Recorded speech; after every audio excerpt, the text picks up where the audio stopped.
कैसे कैसे लोग रहने आ गए इधर। कोई है? अरे दीदी, आपके लिए चाय लाई हूँ। Thank you.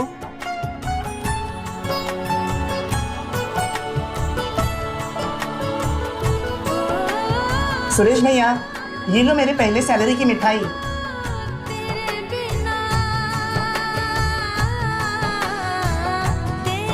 मेरा रास्ता छोड़ो। रास्ता छोड़ो?